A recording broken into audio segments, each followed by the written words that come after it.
Sasha is the Diane B. Wilsey Principal Dancer at the San Francisco Ballet Company. She trained at the Kirov Academy of Ballet in Washington, D.C., before joining the San Francisco Ballet Company as an apprentice at the age of 16. Sasha was promoted to a member of the Corps de Ballet in 2007, promoted to soloist in 2012, and promoted again to principal dancer in 2017. Sasha has been at the peak of the ballet world for years. Beyond her company accolades, Sasha won the silver medal at the World International Ballet Competition in 2007 and was nominated as Dance Europe's Dancer of the Year for 2020. Alongside all of her professional success, Sasha has found beautiful and innovative ways to give back, which we will explore more of in our conversation. Sasha, welcome to the podcast. Thank you for having me. Oh, thank you for being here. And we have an extra treat. You are here with both myself and High Impact Athletes founder Marcus Daniel, the one and only. It's a pleasure to be part of it. So, Sasha, let's start off with your history in ballet. What do you love most about dancing? I love this question, and at the same time, it's a little bit daunting to try to answer it because I love so many things about dancing. But I think one of the things that always drew me to the art form was this sense of freedom that you could find in having this meticulous control of your body. So it's this crazy dichotomy of working so hard to control your body, control your mind, control the way that you focus in on, let's say, a certain physicality or a certain emotion or even the music. And in that, there's incredible freedom that you can find. And I always think that dancing is almost like, it gives me the ability to live different lives. It's this amazing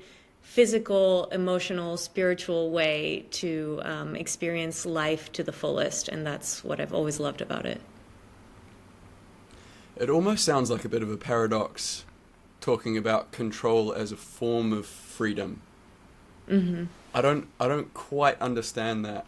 I feel, I guess from the outside, when I see ballet dancers, it all just looks so effortless and just like, I see the freedom piece, and I guess I've never been a dancer, so, both of you guys, I can't identify with this side, but yeah, that idea of control as freedom is super interesting to me. Mm-hmm. So, yeah, look, is there anything more you could say to explain that to a relative Luddite like me? Yeah, I think for people outside of the dance world, it can seem kind of counterintuitive, but you can't find that freedom on stage or even in a rehearsal without really having had the discipline, the care, the effort, really, that it takes, just like it takes to be any sort of elite athlete. You can't really find freedom in your craft until you know exactly what it is that you're doing and you've kind of honed in on your skills.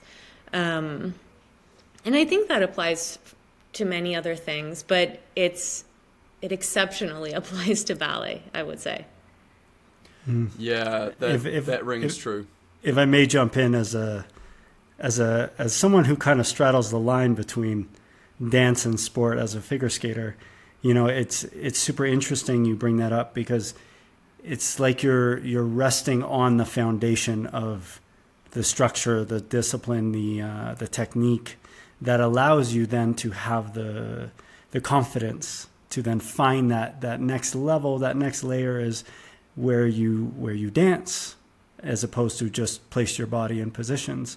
And, as a very amateur tennis player, I would imagine it's the same when you watch someone like yourself, Marcus, play tennis. You're not necessarily thinking about how you hit the ball. You're addressing all the components. You're dancing with your opponent in this kind of way of strategy and flow and playmaking where you are relying on the hours and years of work of knowing how to hit the ball without thinking about it. I think dance is like that, but it's just to another level. Yeah, that makes sense. Thanks for bringing it into a realm that I could jump on. And I'm probably going to get this wrong, but I also heard a similar thing about the likes of Picasso, who, you know, could paint like it's a photograph, could paint in incredible detail, and had to get that to that level to then sort of regress back to the more simple and abstract things, but still retain that excellence. And, you know, in the art space, I'm not learned enough to really fully grasp that, but it seems like sort of the same principle. Yeah, exactly. I think that's a great analogy. It's honing in on your craft so much that then you have the freedom to interpret it in the way that you choose to, and not in the way that it happens to you, if that makes sense. So it just, yeah, it just gives you, the control gives you the freedom. Yeah, okay. Yeah, I understand. And actually, when I think about it from a tennis framework, there's so many small pieces of variety. So you can hit, you know, a million forehands, but then in a match, every situation is unique, and that's sort of where the art gets built in, I think. And something like tennis, you've got the baseline that absolutely has to be there, but then on top of that, you've got the Nadal banana forehand down the line that only he can find in those moments. So yeah, sorry to bring it away from the art to the sport. That's sort of the framework that I have to use to try and understand these things. And I've read that you decided to take ballet seriously very early on, or at least as I think it, very early on at the age of around 10 or 11.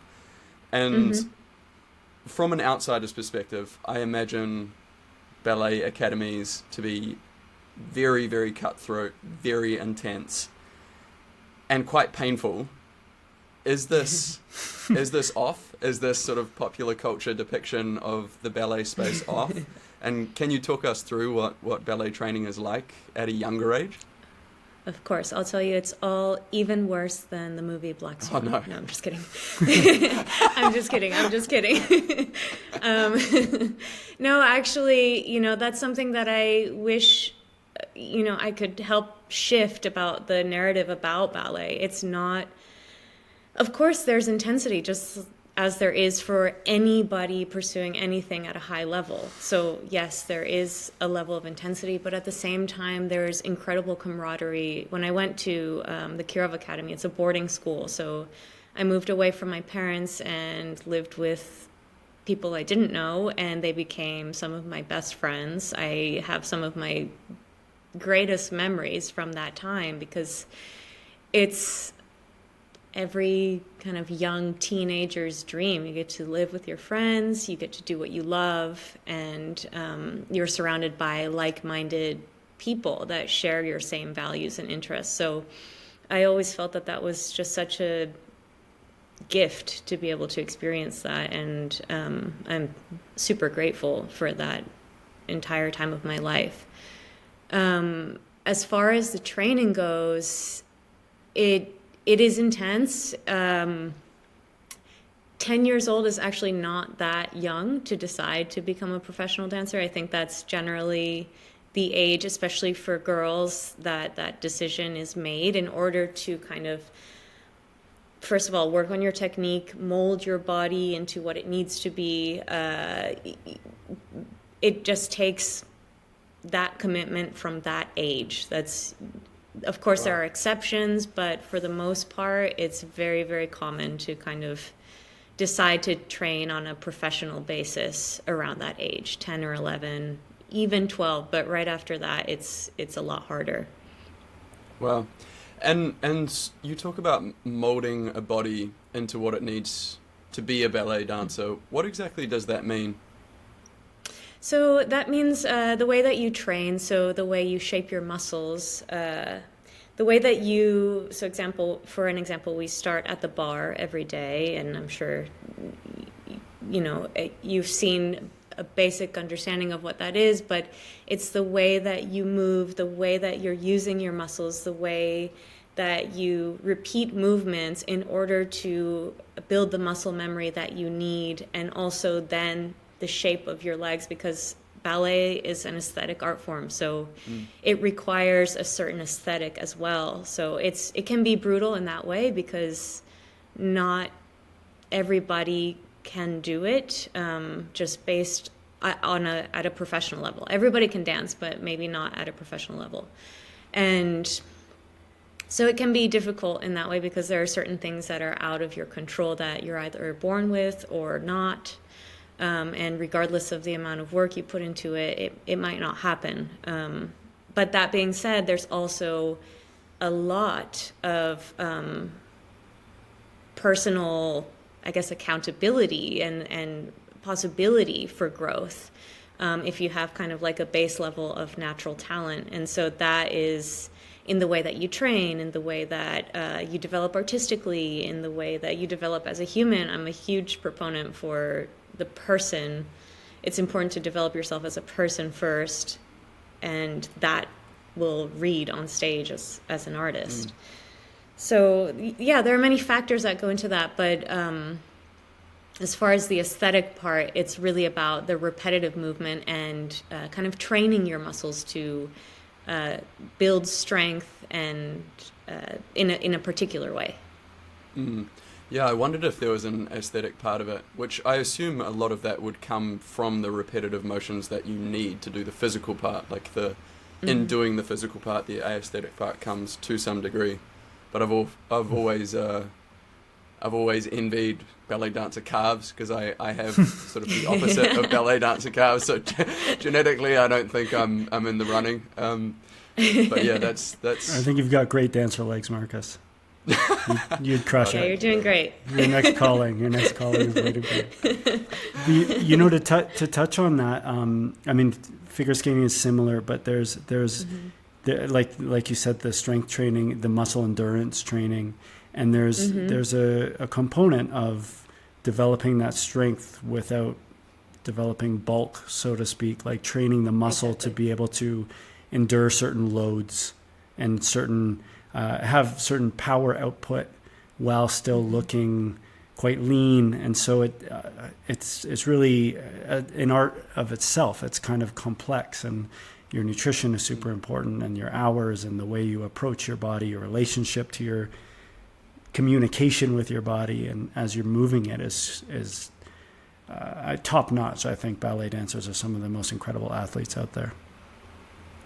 Thanks, Dylan. I imagine there are so many parallels between ballet and figure skating. And actually, fun fact, I wanted to be a figure skater before I wanted to be a ballet dancer.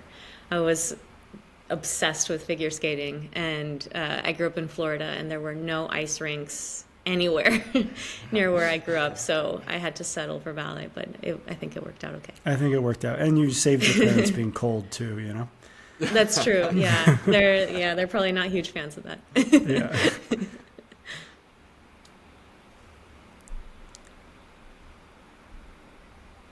Marcus, you gonna take the next one? Oh, I always do that. I always forget that it's my question next. I am very interested in this because I think like a theme that we've already identified in not too many episodes of this podcast is this idea that from the outside, what we all do, these professional pursuits, look glamorous, and what's on the inside is quite different than that outside perspective. And I'm interested in what has been your most difficult moment or moments in the ballet world. Yeah, that's a great question, and another one that's quite hard to answer because I've had many, many, many difficult moments. I think, when I just think about it, top of mind, some of the most difficult I think about are when I injured myself and I wasn't sure if I was ever going to be able to dance again, and the loss of identity that happens consequently, and when something happens so suddenly, it's difficult to kind of wrap your head around it, especially when it seems to take away who you thought you were. even if you try so hard not to wrap your identity in what you do, but it's just inevitable. So that definitely stands out. But even on smaller scale levels, I mean, there's a ton of disappointment that happens in my field for everyone, or sacrifices that you have to make of moving away from your family when you're 13, which is what I did, or missing out on other life events that most other people would have. So those all kind of play into it, but I also feel that through those difficult times, it's been really important for me to maintain a sense of gratitude for what I do have and what I do, because I really do feel, as cheesy as this sounds, I really do feel it's a huge gift, and in that way also responsibility for me to live it to my fullest, and in the meantime hopefully care for other people and bring other people up as much as I can. But that being said, there's a ton of disappointment in ballet, physical, emotional, everything. Yeah, well, I totally identify with what you're saying. And Dylan, I think to a greater degree, he's got a incredible and incredibly painful story of being injured in a moment, completely not his doing or his fault, and missing the Winter Olympics from it. We went into it in the podcast that we did together. But I think, Dylan, you could talk very deeply on especially that identity piece. I think we dove into it a little bit when we chatted, but yeah, just that instant realization that you're going to have a battle with your sense of identity, of like, is this now who I am still? It definitely it calls into question your entire reality. You know, everything you've built your whole life and persona and reality around, the sacrifices, the things you've given up, all these things for this one idea, this one way of being. And then it's a trip. It's a trip to see it all kind of potentially crumble away, and it's an invitation, I think, to revisit the relationship with all of it and the relationship with ourselves. You know, it's really quite fascinating. I think people in general, people of all walks of life, go through major transitions in their lives.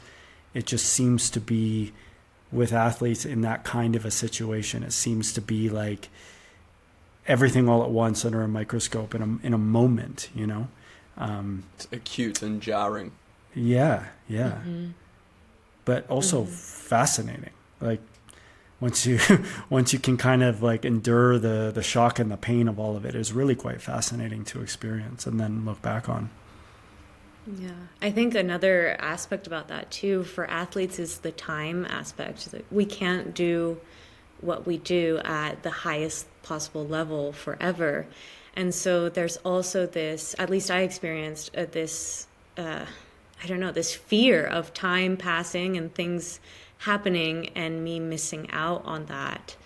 And that's a whole nother aspect to it as well of you know, not only do you lose the urgency, exactly, you lose your identity, you think, am I still a dancer if I'm not actively dancing, or whatever it is that you do, a figure skater, tennis player. And also in your quest to get back to it, you feel this urgency, you see everything continuing on, and at least in ballet, there's very little support for dancers who go through major injuries, and something that's not talked about is the mental health aspect of it. And it's an extremely, extremely difficult thing that so many people go through, and I think we can do better as elite athletes to support ourselves and each other in that way. Speaking my language. Yeah, completely agree. So, we talked about the life of a ballet dancer, sculpting the body, some of the trials and tribulations, coming back from defeat or injury or something where you feel defeated. What does kind of a typical day-to-day routine look like for you? So we have quite long days. In general, we start with a ballet class, which is kind of like your typical thing that you might imagine, starting at the bar, as I mentioned before, and going to center. And that lasts for about an hour and a half. And that's generally just used to, one, warm up the body, and two, kind of like tune in on your technique and make sure that everything is working as well as possible and you're working properly. That's the major goal of a ballet class, but it's very secondary as far as what we do.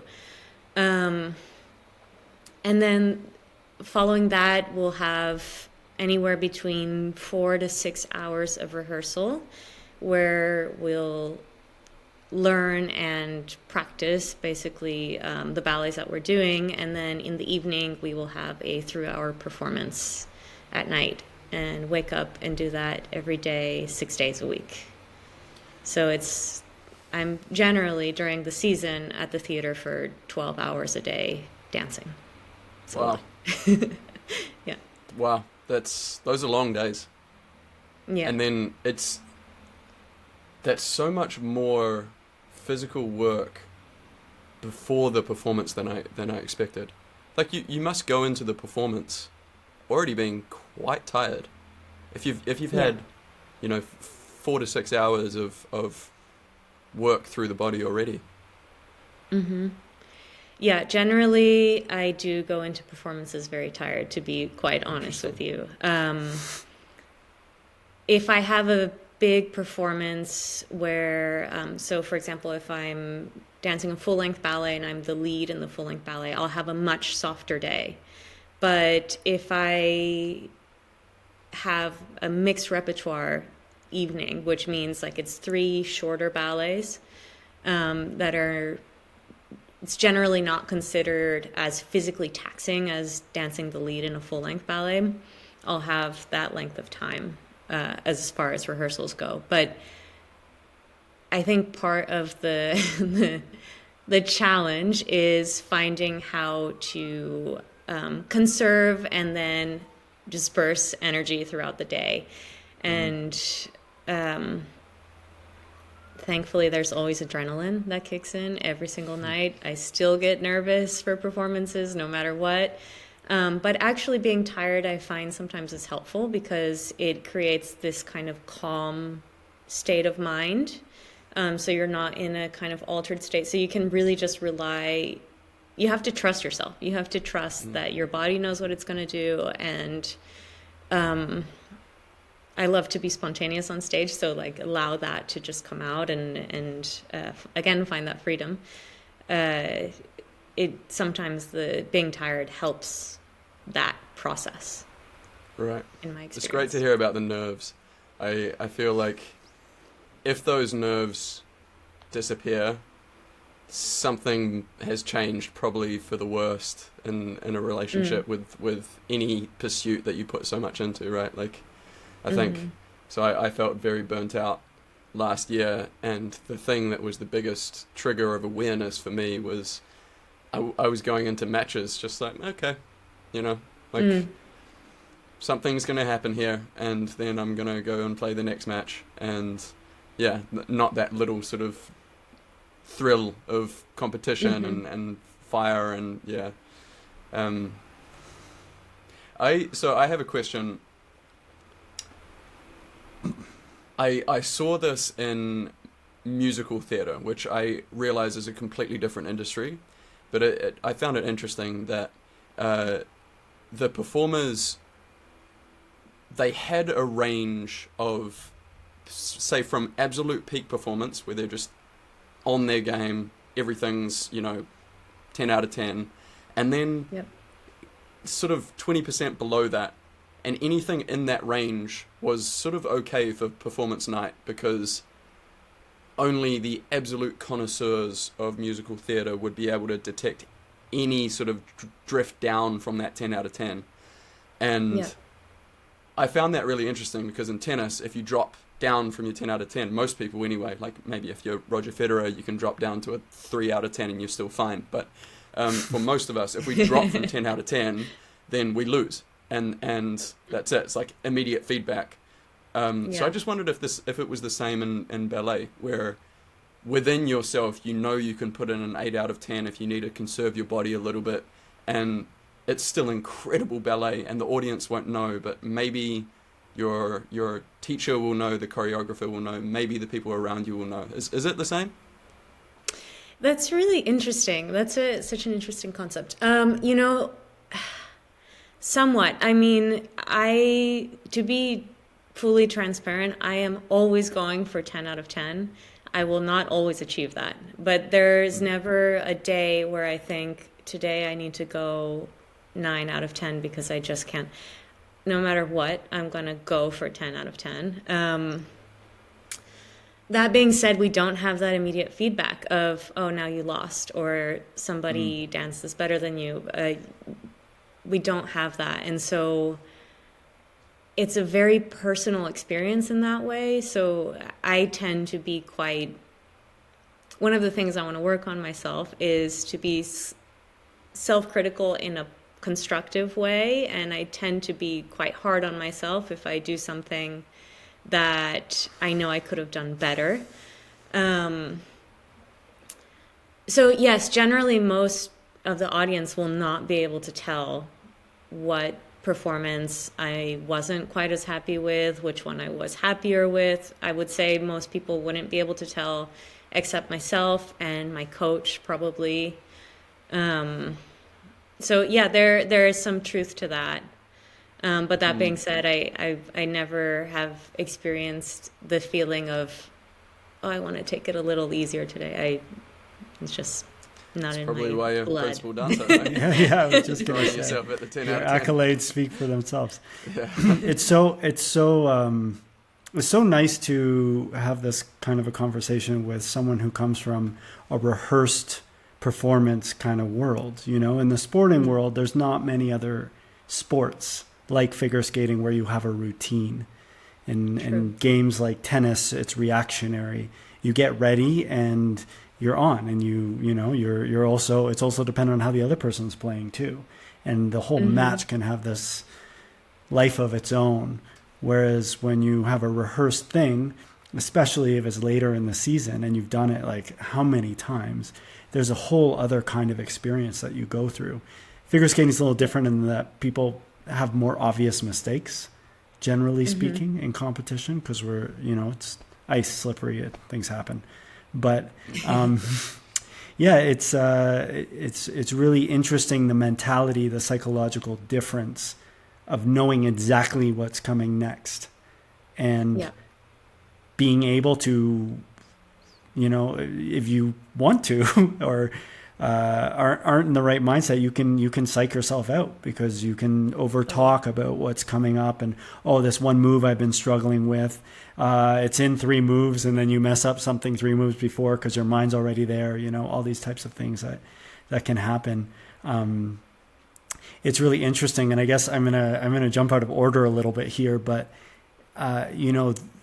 this line of artist athlete that I've danced, pun intended, but with dancers, there's this aspect. You guys are athletes, but my sport's in the Olympics, so people consider me an athlete. They consider you an artist. How does that sit with you? How do you feel as a way you identify yourself? Because you're an artist with an athletic paintbrush, I guess you could say. So what does that mean to you? Yeah, absolutely. I don't know. In many ways, I just hold a little bit of personal frustration that ballet isn't seen as an athletic pursuit, because it is so athletic. It is so difficult. It is so physically demanding. And I don't think people realize really what it takes, just because it's just not out there in the world. People just haven't been exposed to it. But it really is a sport in a certain way as far as the physical aspect of it.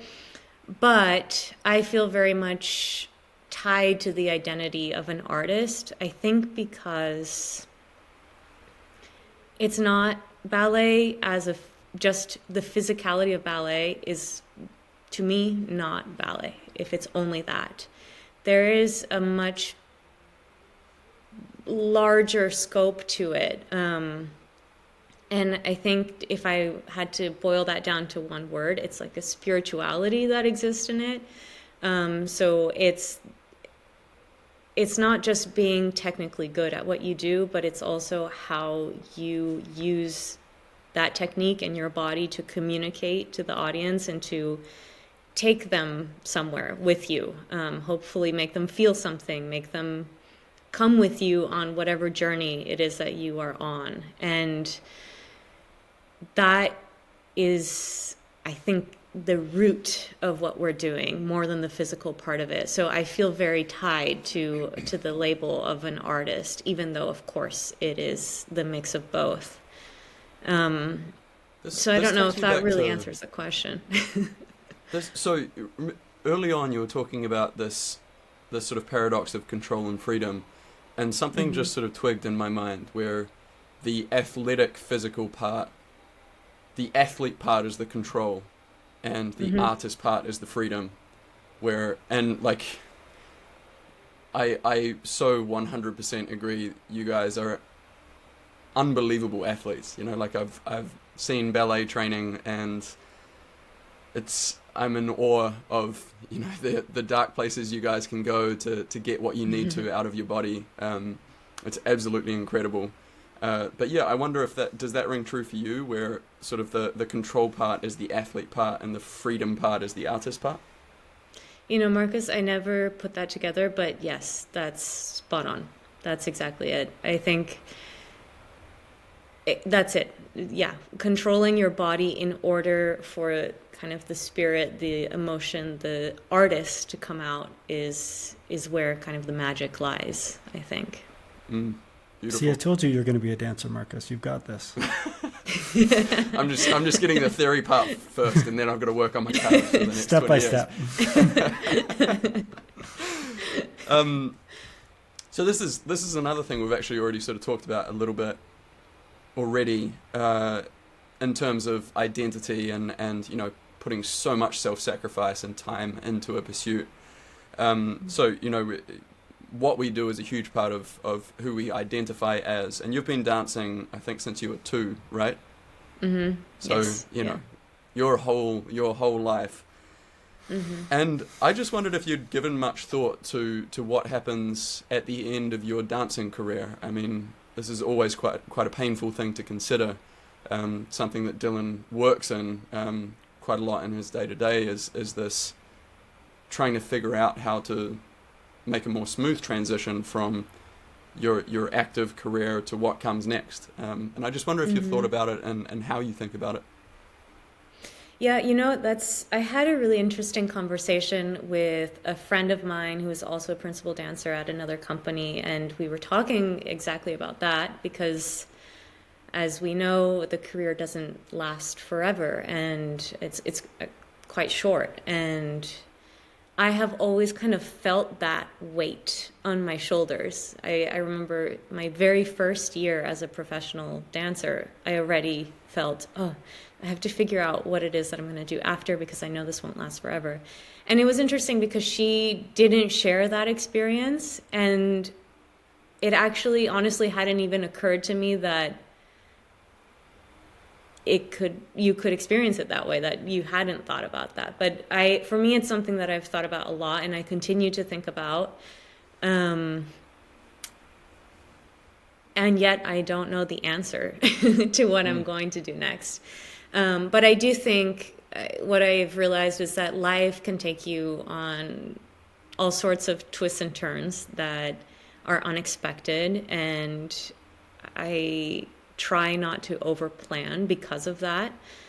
But I also think that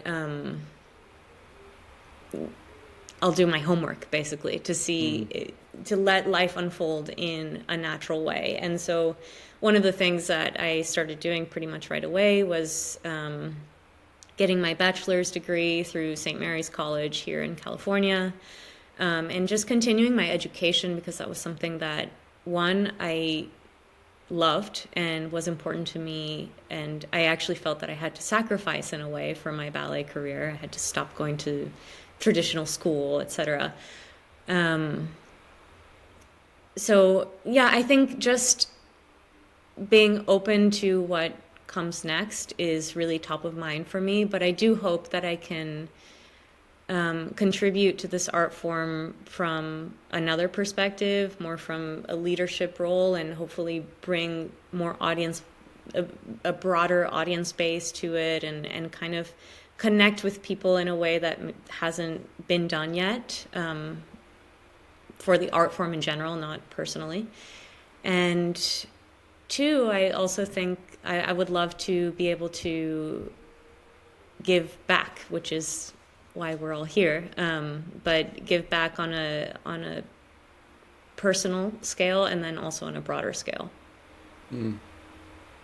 Beautiful, and also perfect segue into what I wanted to talk about next, which is more moving off stage. And so you and I met at a course that was actually designed for pro athletes through Harvard Business School, called Crossover into Business. And so yeah, I had read that you were pursuing other studies alongside this, which I just think is fantastic, especially now hearing that you spend 12 hours a day at the theatre. I'm astonished that you have time for anything else. I don't sleep. And yeah, I guess I was curious, like what motivated you to take that course that we met on? Was there anything specific that you hoped to get out of it? Was it just sort of an innate curiosity? A bit of both. So actually what the initial motivation for it was when COVID hit all of us, and that really affected my industry in a huge way. I mean, it was really tough on performing artists in general. I would say ballet dancers even more, because we couldn't even train really. And if you're not training, you're losing a lot. And so that was kind of another unexpected wake-up call, kind of akin to the feeling I had when I unexpectedly got injured. It was very a similar feeling of, this is completely out of control, everything is out of control, now what do I do? And I knew that I had always been interested in business, actually, and I had heard about this program and decided to apply, and it was kind of a perfect time because I had a little bit more time to devote to it. And I'm so grateful that I got to be a part of it, because it ended up not only connecting me to Marcus and a ton of incredible athletes, but also mentors who really helped help shape my my scope for what is possible beyond being a dancer. So it was really great. Very, very cool. So actually the last podcast that we did was with Patrick Laird, an NFL player who was also part of that course. And he and I were having a laugh because the very first thing that we did, remember, it was like a prisoner's dilemma game where you had to either cooperate or defect. And you got more points if you defected. And it was me, Patrick, and I can't remember the third person. And then the fourth was one of the other ballet dancers who was part of the program. And it got to the last round, and we'd all, people had defected, and we'd got to the stage where we all thought, like, okay, we're all going to cooperate. We're all going to get sort of an average amount of points and move on.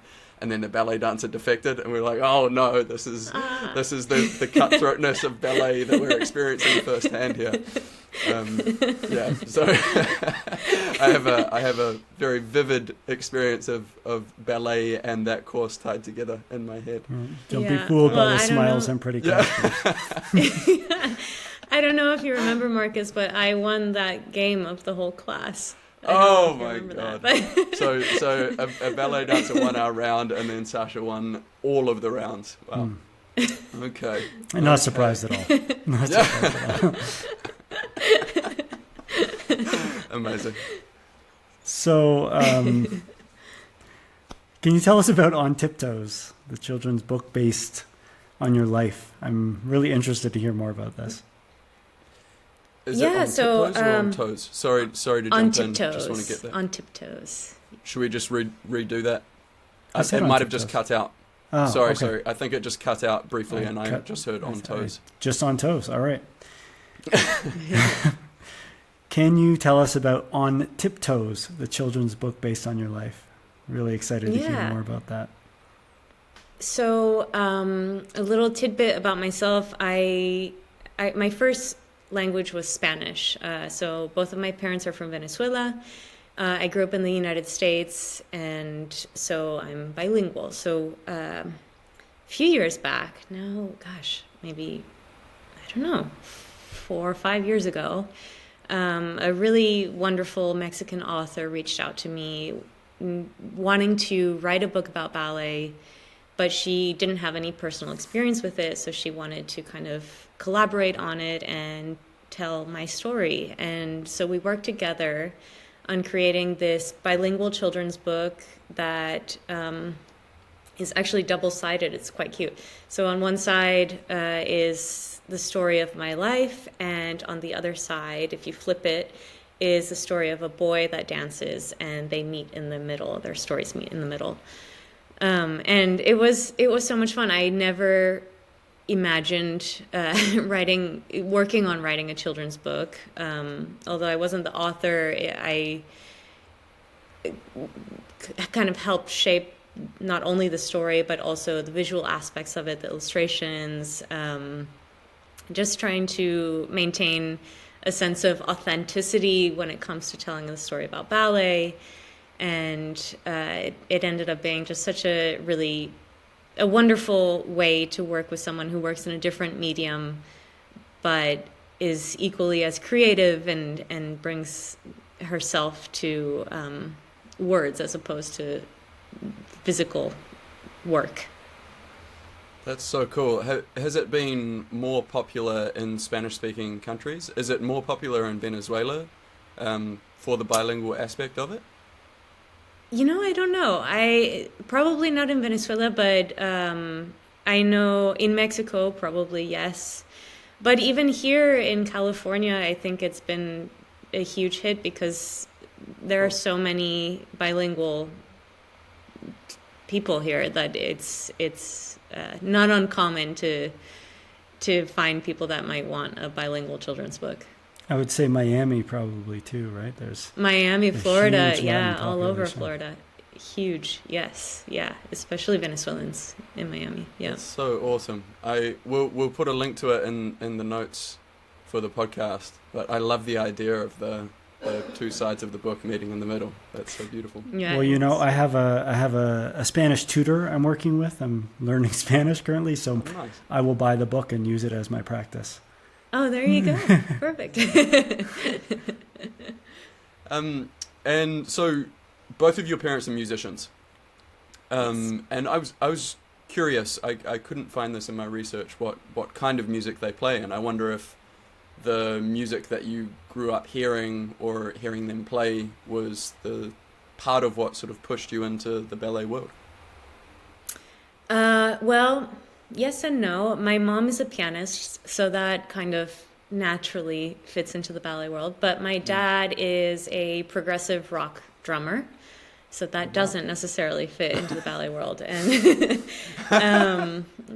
not that there aren't drums in ballet, but not progressive rock. Not prog rock. So yeah, exactly. So I grew up with a lot of rock. My nightly lullabies would be like Jimi Hendrix. I don't know if you're familiar with the band Yes. There were just rock all over. That's what I grew up with. So music was obviously huge in my family and in my household. We always had music playing. And I don't know if that necessarily. I always felt a connection to music, and I always felt it from a young age. I would put on performances for my family because there was always music on. I was always dancing to it. I think it was just something that naturally came to me, and I was kind of like naturally drawn to it. And but ironically, when I tried to play piano, I hated it. I couldn't. I hated it. Yeah. Interesting. I wonder Yeah. why. Too much. You could only Sitting do this still. with your fingers, and yeah, couldn't move the rest of your too body. much. Too much sitting still. Not. I used to. I'm not that active of a person, believe it or not. But Outside the 12 hours that you're moving just around in the day. minor exercise Exactly. every day. But yeah, it just didn't call to me. I don't know. It wasn't all-encompassing enough. I don't know how to explain it, but I just didn't connect with piano the way I connected with dance. Fair. All right, fair Yeah. enough. So Sasha, we're gonna kind of move on to the topics of conversation that have brought us all here, and kind of switch it up a little. I guess the first question we always ask is, who taught you to be charitable? Great question. Well, I guess there's a few things. The first thing that really comes to mind is my family. I think my family has always been so thoughtful, empathetic towards obviously myself as their daughter, but also towards others. And I've always noticed that about them, and I'm always grateful for them for teaching me that. But something else that I don't think I've ever really shared publicly was that when I was young, my family experienced a really difficult financial situation where we actually lived below the poverty line for a few years. So it was pretty extreme in the United States here, even though on a global scale, maybe it would seem a lot less extreme. But that actually happened around the time when I also started becoming very serious in ballet and discovered that I had the potential to make that my profession. And it was difficult because I knew that my parents couldn't afford to not only pay for my ballet lessons, but my point shoes, all the things that it requires. Even driving me to the ballet studio was difficult because it costs money. And so if it wasn't for the generosity of friends and family, not only friends and family, but also complete strangers that decided to support me and help me pursue my dreams, I would definitely not be here today. So that has always, that impacted me in a huge, huge way. I just don't even have words to explain how much of a difference that made in my life. And I am always grateful to that. And I recognize what a seemingly small thing can do for someone. And I have always felt that I just want to do that for other people as well. If I have the possibility, that's what I want to do. Wow. It's beautiful. I got goosebumps. Yeah, I didn't know that, and I imagine the lived experience would give you so much more perspective than most in high-income countries around the depths that people can go to, and also I guess feeling generosity firsthand.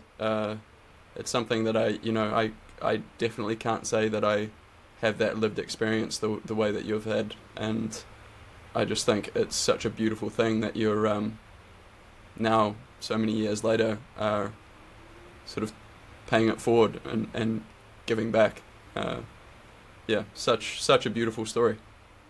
Yeah, what a powerful way to to be fueled by that, you know, in your giving, and to have that as part of, I mean, your everyday life is affected from that experience. So yeah, that's amazing. What drew you to high impact athletes over other forms of giving back? Well, you know, of course, meeting Marcus through the Harvard Business School course was kind of the impetus, but then also just hearing the story and kind of the passion that you had creating high impact athletes and creating a space where it just, I mean, spoke directly to me. It is exactly what it is that I would like to be a part of, and so it was impossible not to be a part of it. It's an incredible platform to, you know, use what you've created as an athlete, as a dancer, as an artist, and help other people. And yeah, I'm really grateful to be a part of it. And you're doing it in such an innovative way with your project Barre None, and I'd love for you to just talk us through how that works and the inspiration behind it. Yeah, so Barre None kind of grew out of a creative way, I guess, to give back to the Maximum Good portfolio through High Impact Athletes, which goes to 10 charities. And it's basically just inspired by what I wear on a daily basis, which is just like very comfortable, everyday clothing, where 1/3 of the profits go to the Maximum Good portfolio. So you can, anybody who shops any piece from that collection goes directly to that. It's so cool, and it's also beautiful stuff. My wife stole the hoodie that I bought after one wear. I wore it one time, and then it just sort of vanished into her side of the closet, and she's been wearing it pretty much daily ever since. But I can attest they are the most comfortable clothes. And I just think I love this idea of just getting creative about ways to do good. And you know, this is not only are you producing these clothes in a really ethical way, it's adding beauty to the world and also doing good at the same time. I just think it's fantastic. And yeah, Maximum Good portfolio is just all of the charities that High Impact Athletes supports. So it's across the worst human problems in the world, climate change and animal welfare, and it just sort of splits evenly between the 10 charities. So any item that's bought through Barre None is just doing a huge amount of good in the world, and that just makes me so excited. How do you want to be remembered?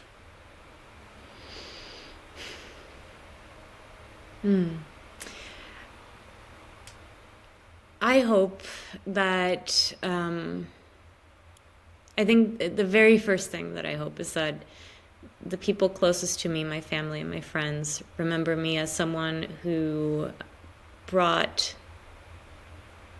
them joy, light, could empathize with them, basically who made them feel good in my presence. That's what I would hope for the people closest to me. And if I am remembered on a broader scale, I hope that it's for bringing beauty, kindness, and leaving the world a little bit better than I found it, or at least trying to. I love that. Another heavy hitter. What do you believe is the most important issue in the world right now? Oh my gosh. It's so hard. Just in one sentence, please. These are not light questions.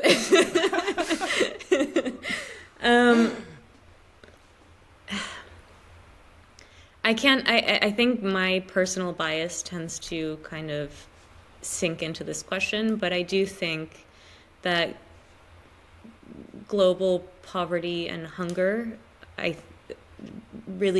strikes me that we still deal with that in today's world. And it's something that if I had all the resources in the world and the control of those resources to try to fix that, I would absolutely do that. 'Cause it's no longer, I think, acceptable, to allow people to live in this way, when we can change that. So that definitely comes to mind. And yeah, I'm going to stick with that. If I have to stick with one, that's what I would say. What about in 50 years? In 50 years, I'm going to assume that we've solved that under the most positive thinking. And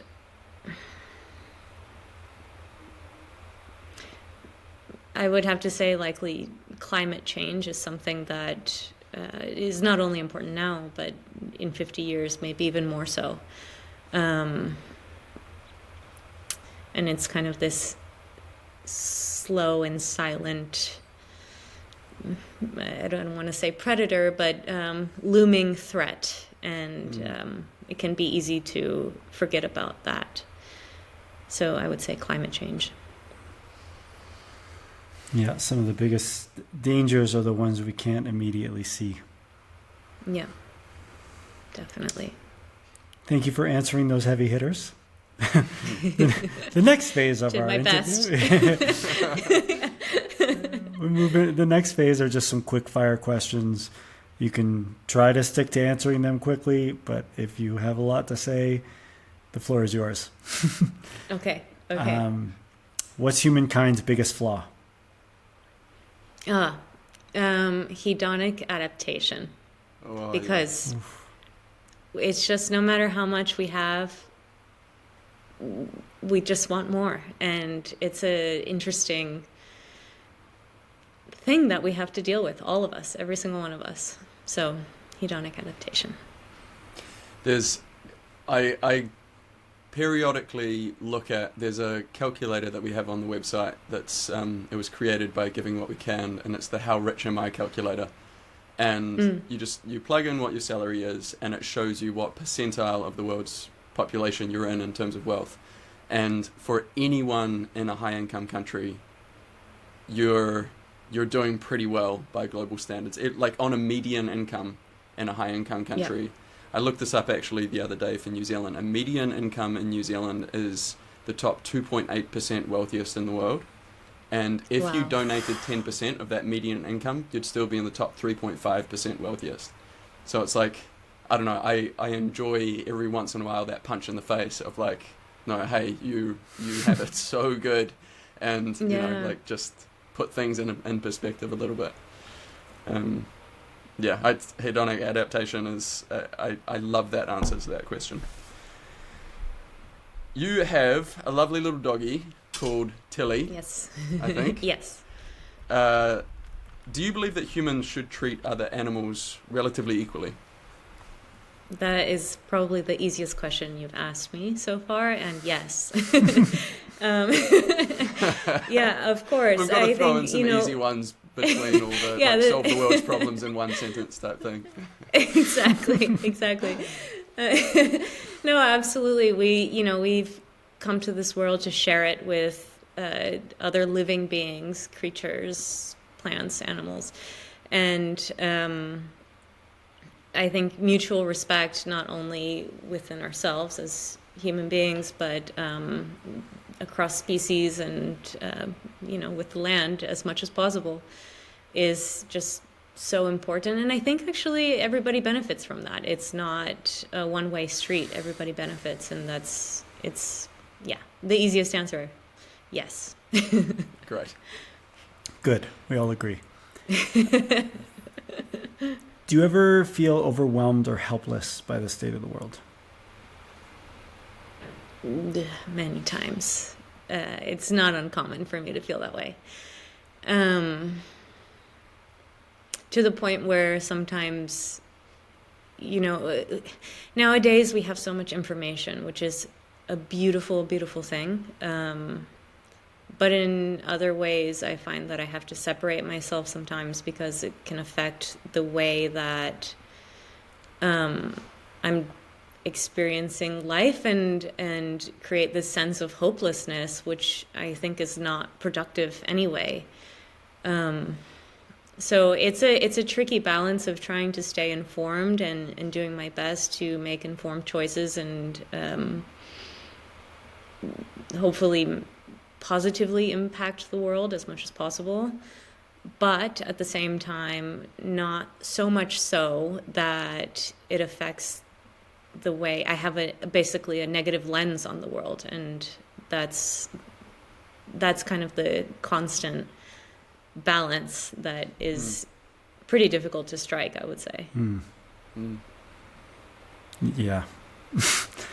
I resonate with that. I mean, I was having this conversation the other day. It's, you want to know, you don't want to be completely oblivious, but also you don't want to take on so much that your light is now buried underneath the weight of everything that's out of your control. So how are you helping the world if your light isn't shining, you know? It is a difficult balance for sure. Oh, I've got a quote that I'm going to butcher, but it just popped into my head, and it's so beautiful. And it's something like, it's not yours to finish the work of saving the world, but you are also not free to turn away from it. Something like that I just think is that also gives me goosebumps. That is beautiful. Yeah, I need to write that down. Yeah, I'll send it through. I think it was said by a rabbi some time ago. It's beautiful. What is the best thing about humanity, and can it save us? I don't know if it can save us, but well, creativity, and going back to actually the original question, the original rapid fire question, in a way, hedonic adaptation, because if you're never really satisfied with what you have, it gives you the motivation and the impetus to kind of continue looking and building and striving and working towards hopefully some sort of positive end goal, whether or not you achieve it. And so the ability for humans to be creative, adapt to their environment, and in a way never satisfied, that's also a positive thing when used in the right context. So I don't know if it can save us. I hope it can. I don't know. The human condition is this kind of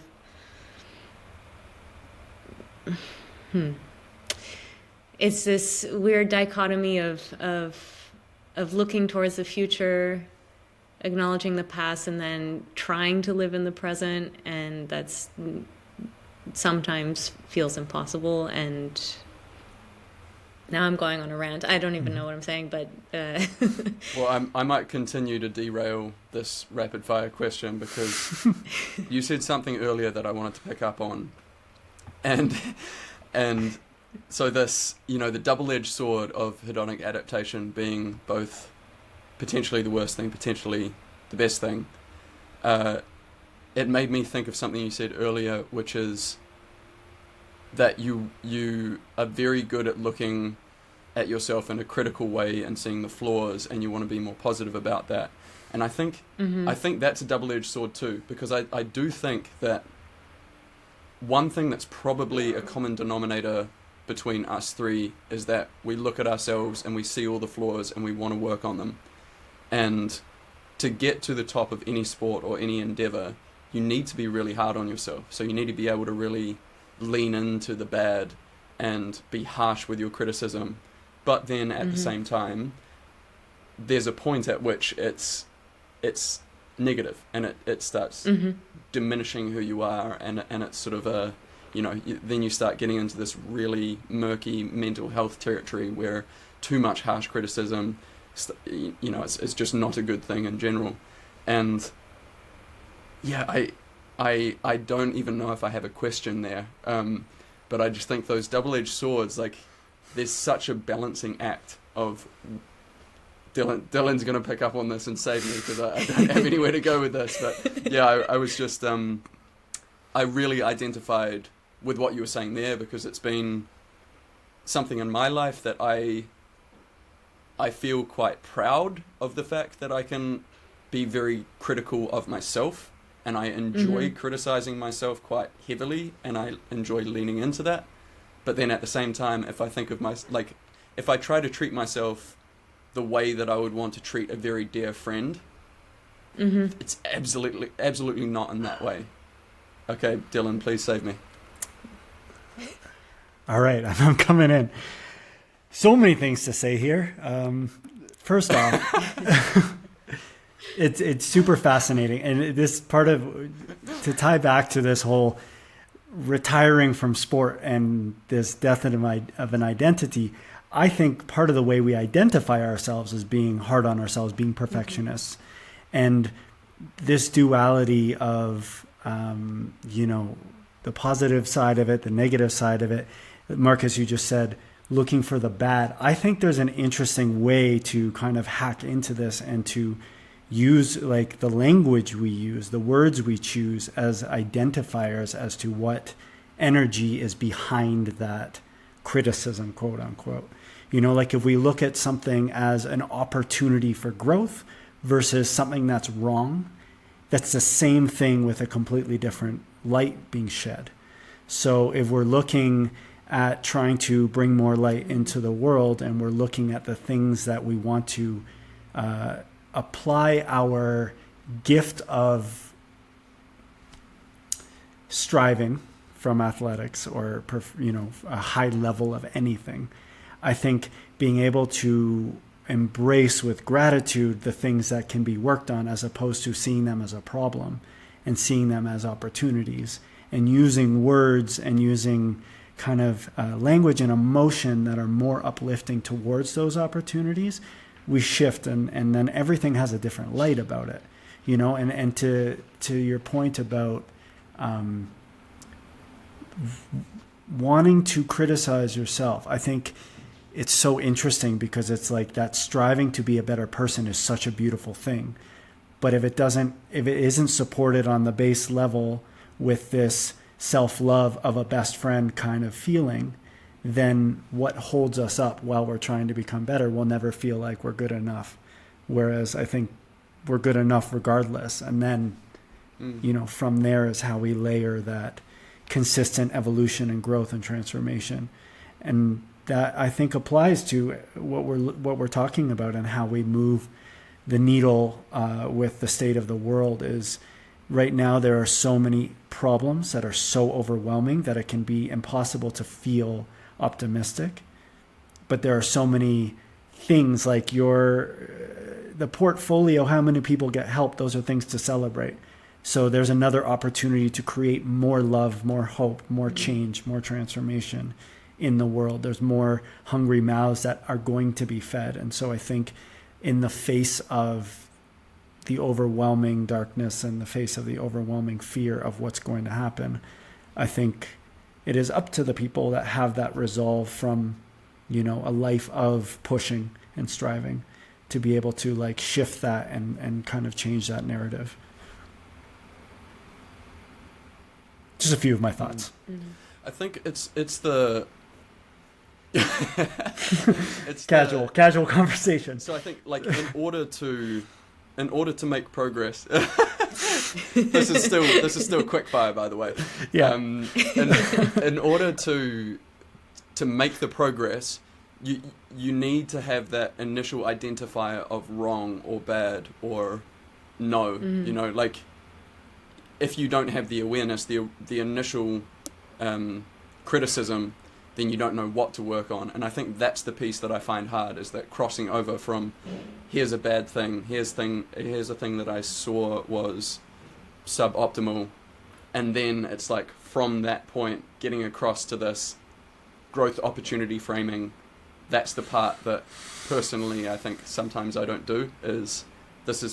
So I still treat it as a growth opportunity, but not in the optimistic framework. It's more like, oh no, I have to work on this, like that wasn't good enough, rather than here's an opportunity to grow. Mm-hmm. Mm-hmm. Anyway, I feel please, like I if could you've got talk more to about add, this Sasha, jump in. aspect forever. We might have to edit this part because it's just, I feel like I could talk about this forever. But I think also as athletes, I don't know, but I will tell you, I am competitive. I am a competitive person. I am like inherently competitive. You did win the Harvard Business School competitiveness test. Yes. Win at all costs. Exactly. There you go. So, case in point. Not at all costs, but I am competitive with myself for sure, and I think that that's something that we might all share. I don't want to speak for everyone, but I don't think it's a huge, far-fetched thing that I might be saying. But and when it comes to this kind of self-criticism, I also think it really, I wonder if it's inherent or learned, probably a bit of both, but how much of it, how much of that factors into our life and career choices. But two, what I find is with self-criticism, is it productive? And when it's not productive is when I get frustrated with myself in that self-criticism, because I am someone who doesn't shy away from self-criticism. Kind of to your point, Marcus, I kind of enjoy it in a way because it is so important in order to know what it is that you want to work on and grow. And in fact, that's actually one of the things that drew me to ballet, was the fact that it's so difficult. I'll never be good enough. Like, no matter what, I know I'll retire and I'll never think that I was good enough, if that makes sense, because there's always room to grow. But I think that's beautiful. I see that as something amazing, that there's always room for growth, that there's always somewhere. I think without striving, dreaming, without the goals, life is a lot emptier. And I think when it's reframed, I guess, Dylan, also to your point, reframed in that way, that it's just about the way that you're experiencing that, quote, criticism, but that criticism is also an opportunity to dream, an opportunity to grow, an opportunity to be better, to see yourself in a different way, and to see yourself consistently growing. And I think that's what we aim for as human beings. So there's so much value in that. And yeah, there's frustration, but also excitement. Exactly. The duality of life. Okay, last quick fire question. Perfect. Yeah, easy. I love it. What are the 3 biggest things that define you? Oh my gosh.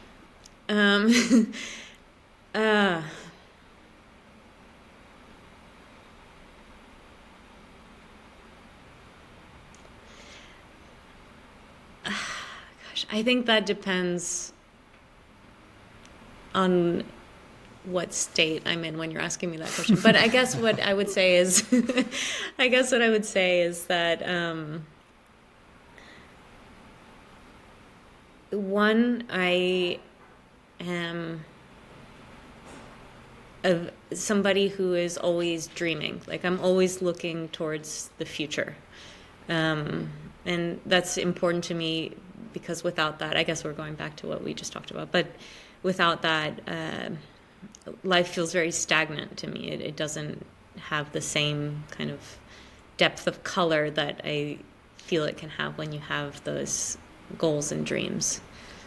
So that's one. Two, I would say my sensitivity. I'm an extremely sensitive person, which has been both a blessing and a curse. But I also feel that it has informed me as an artist, and so I'm grateful to that.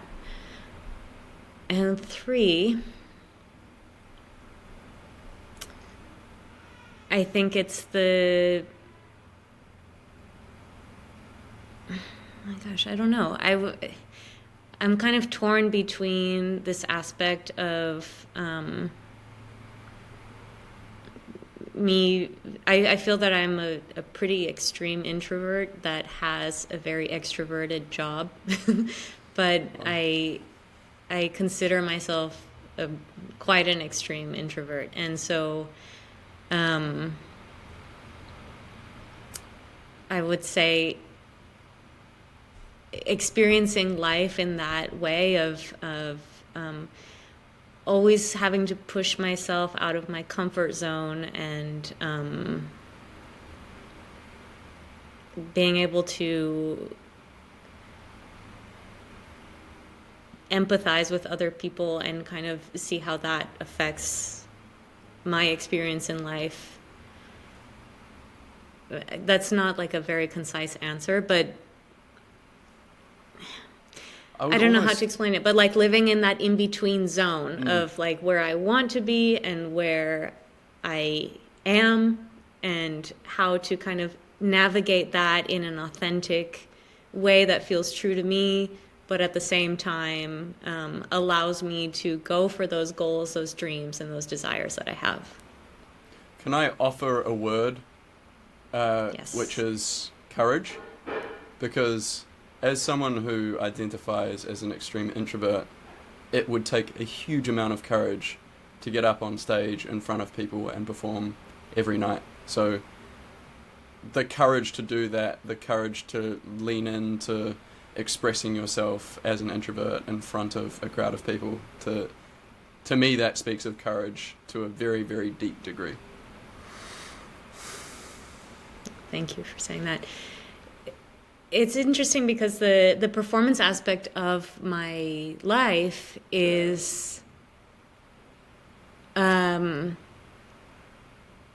almost like an escape, if that makes sense. An escape from my natural introverted state. And it allows me to... I'm not doing this on purpose, but I am going to bring it back to that original question of like live all of these different lives. And so I feel that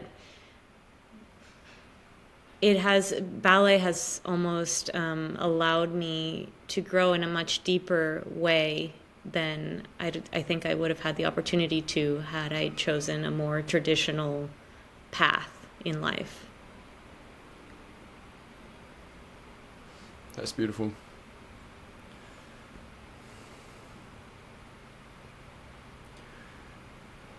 I feel like I could ask so many more questions, but we've already been going for over an hour and a quarter, so I want to be... Well, I have to invite you back. Just say thank you Part so 2. much for... Yeah, let's do part 2. But seriously, thank you so much for your vulnerability, for being so open with us. I learned so much about so many different things in this hour and a quarter. It's really been a special conversation for me. Last thing, I guess, is just how can people follow you? How can people keep up with what you're doing? Oh, sure. Yeah, so on social media, you can find me on Instagram at Sasha de Sola, on Facebook at Sasha de Sola Official, and on my website as well, sashadesola.com. Yeah, Barre None and I slash Barre None shop. / Barre None. That's where you can find Barre None, actually, at sashadesola.com /Barre None, as in ballet bar with double RRE. But no, thank you so much for such thoughtful questions and incredible insight. It actually, I learned myself in this experience talking with you guys. So thank you for that. It was really special. Yeah, thank you. It was a real honor having you, and thank Yeah, you for your work really you're doing in the world.